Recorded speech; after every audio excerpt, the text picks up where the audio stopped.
Okay, and welcome back everybody. Today we're going to be reviewing these wrenches.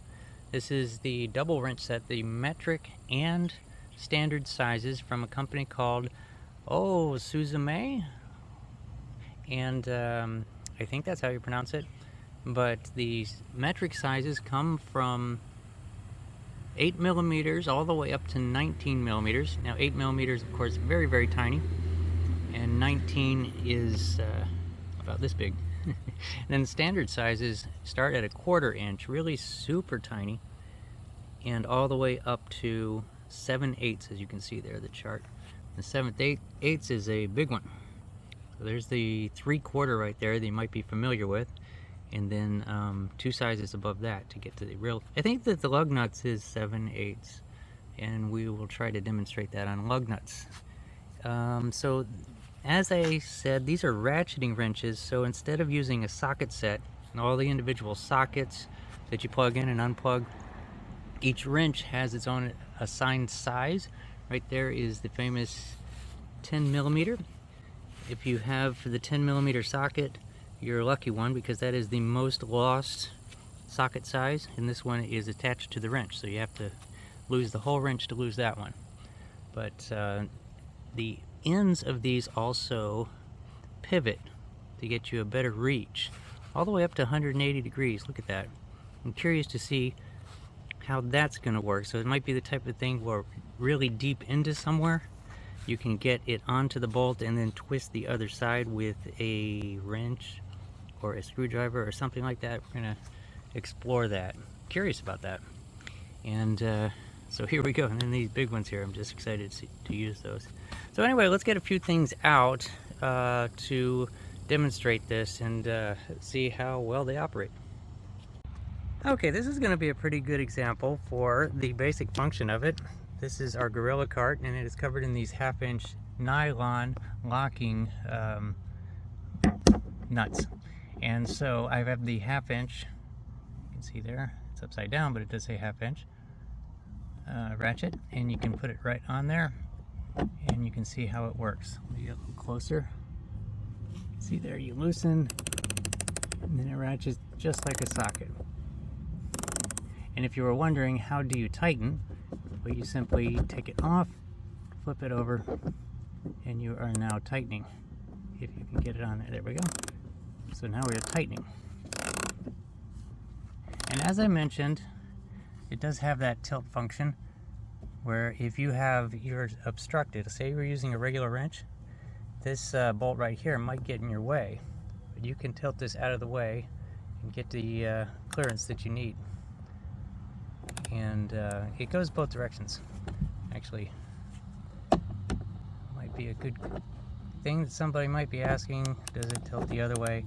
Yep, tilts the other way too, so you can get your clearance for loosening as well. All the way up to 80 or 90 degrees there. Look at that.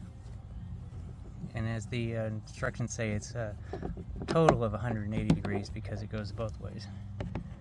And so that is basically how it works. Let's go use one of the bigger ones, so let's see if we can get a actual lug nut off.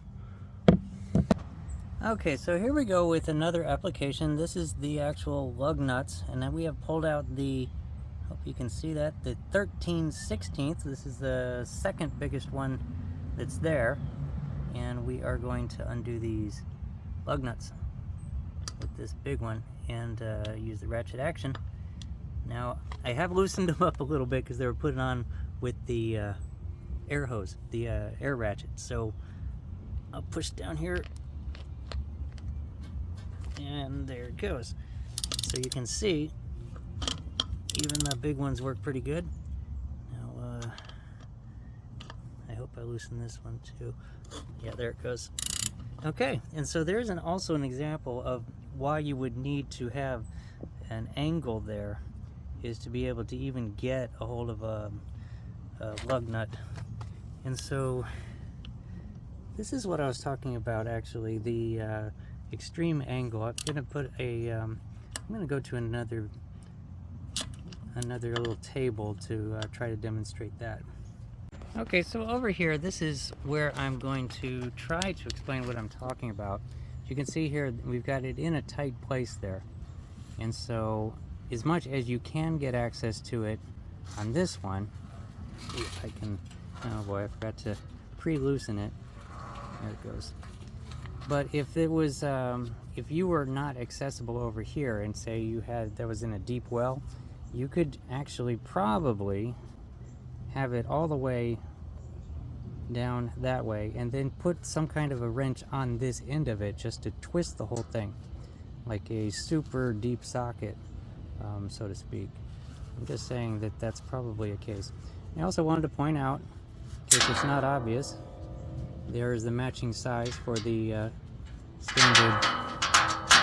standard use box end, or it's not box end, but the opened end, and you can just use it as a wrench, and the size matches on both sides, half inch, half inch.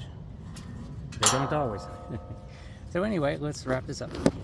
Okay, so here's a look at what the sets look like with their inserts out of them. I think that once they're bought, you don't need these anymore. I mean, it is labeling all the sizes, but you have all the sizes labeled there anyway. And so at this point, they have a nice carrying handle there. You can carry them with you where you're going, or just hang them up on the wall right there. Not sure exactly what I'm gonna do, but it's handy to have them. I'll probably actually keep all these in my truck so I know that I have a complete set, including that 10mm. Yes. Okay, so that wraps it up. So check down into the description and probably the top pinned comment for a link on where to go get a set like this. I think it was just under 100 bucks for this big double set here, and that's a pretty good price considering what they are. Heavy duty, quality, ratcheting, pivoting wrenches. Okay, thanks for watching everybody, and we'll see you in the next one.